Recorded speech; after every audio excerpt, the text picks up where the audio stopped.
আকীদা কোরআনে কারিমে সরাসরি আমরা যেই অর্থে ব্যবহার করি এই অর্থে কোরআনে কারিমে আসে নাই, কিন্তু আকীদা শব্দটা কোরআনে কারিমে আসছে।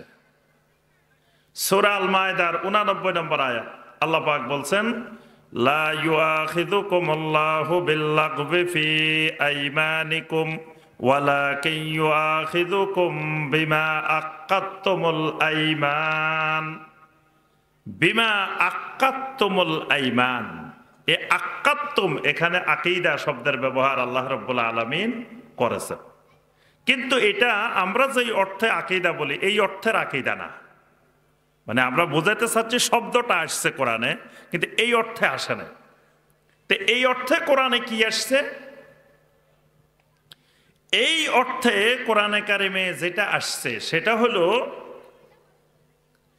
ঈমানটা তিনটি জিনিসের সাথে সম্পৃক্ত।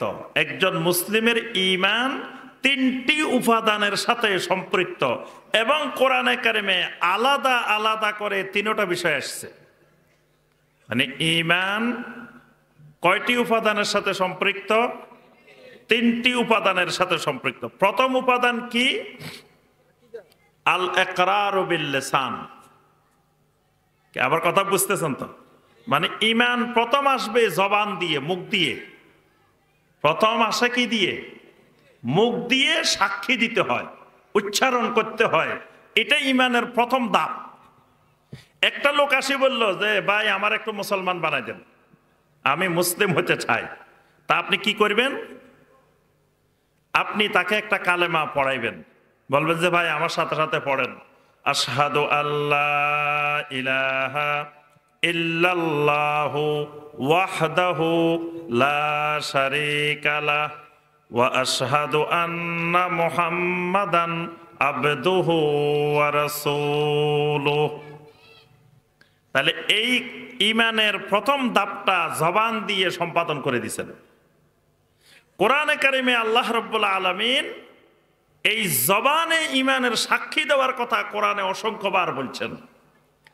ইন্নাল্লাযীনা ক্বালু রাব্বুনাল্লাহু সুম্মা ইসতাকামু তাতানাজ্জালু আলাইহিমুল মালাইকাতু আল্লা তাখাফু ওয়া লা তাহজানু ওয়া আবশিরু বিল জান্নাতিল্লাতী কুনতুম তুআদুন। এখানে কোন মানুষগুলাকে মৃত্যুকালীন সময়ে জান্নাতের সুসংবাদ দেওয়া হয়, ওই মানুষগুলার পরিচয় আল্লাহ পাক বর্ণনা করছেন।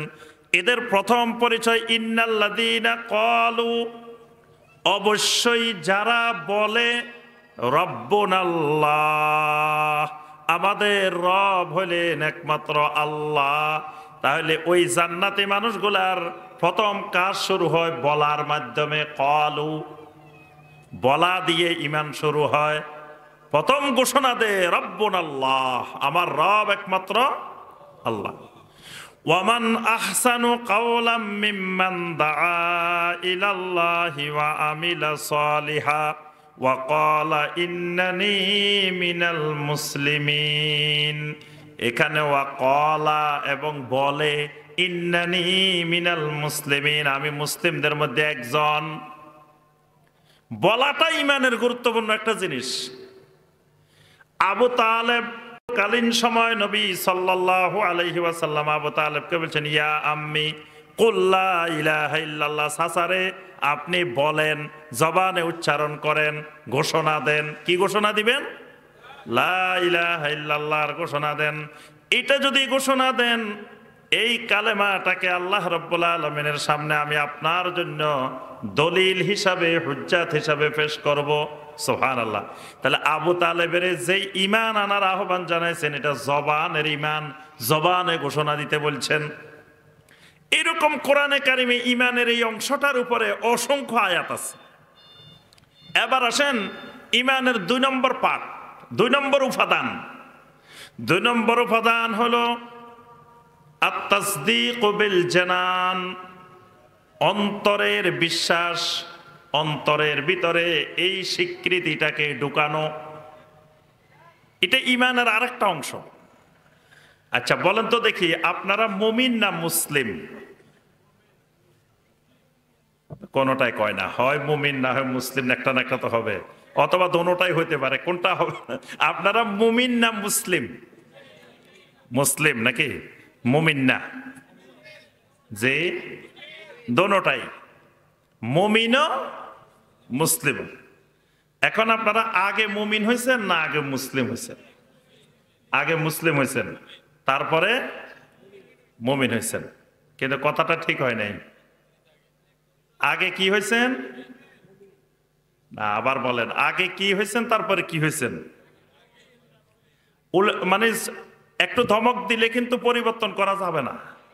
পরিবর্তন হইলে মৃত্যুকালীন সময় যখন মালাকুল মাউত আসবো, ইবলিস আসি একটু ধমক দিলে আপনি তো উল্টাপাল্টা করে ফেলবেন সব। একটার উপরে ইস্তেকামত থাকতে হবে। আগে মুমিন হয়েছেন না আগে মুসলিম হয়েছেন? মুমিন হয়েছেন, তারপরে সূরা আল হুজুরাতের মধ্যে এই কথাটা আছে, ক্বালাতিল আ'রাবু আমান্না কুল লাম তু'মিনু ওয়ালাকিন কুলু আসলামনা। আল্লাহ রাব্বুল আলামিন বলেন, বেদুইনেরা এসে বারবার বলে আমান্না আমান্না, আমরা ঈমান আনছি, আমরা মুমিন, আমরা মুমিন। আল্লাহ বলেন কুল লাম তু'মিনু, তোমরা বলো আমরা মুমিন হই নাই। তো কি হইছ তোমরা? ওয়ালাকিন কুলু আসলামনা, বলো যে আমরা মুসলিম হইছি। কি হইছি? মুসলিম হইছি, মুমিন হইছি বলিও না। তো বললে অসুবিধা কি, সেটাও আল্লাহ পাক ব্যাখ্যা করে দিয়েছেন। ওয়ালাম্মা ইয়াদখুলিল ঈমানু ফি কুলুবিকুম, কারণ ঈমানটা এখনো তোমাদের অন্তর পর্যন্ত পৌঁছে নাই। তাহলে অন্তরে পৌঁছার আগ পর্যন্ত সেই মুসলিম দাবি করতে পারে। আল্লাহ বলছেন মুসলিম হইছি বলো, কিন্তু মুমিন হইছি বলিও না, কারণ ঈমানটা এখনো জবানে রয়েছে, এটা তোমার এখনো কুলুবিকুম, ওয়ালাম্মা ইয়াদখুলিল ঈমানু ফি কুলুবিকুম, কাল পর্যন্ত, অন্তর পর্যন্ত এখনো প্রবেশ করে নাই।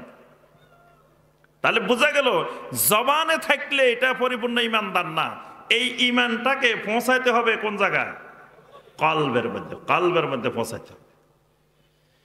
এই জন্য জবানে আপনি হাজারো বার সাক্ষী দিলেন, কিন্তু অন্তরে আপনার ঈমান পৌঁছে নাই, ওই সাক্ষী বাতিল বাতিল বাতিল। যেমন আল্লাহ পাক সূরা আল মুনাফিকুনের 1 নম্বর আয়াতে বলছেন, ইযা জাআকাল মুনাফিকুনা ক্বালু নাশহাদু ইন্নাকা লারাসূলুল্লাহ। মুনাফিকরা যখন আপনার কাছে আসে, মুনাফিকরা বলে অবশ্যই অবশ্যই আপনি আল্লাহর রাসূল। তাহলে মুনাফিক জবানে শক্ত, মুসলিম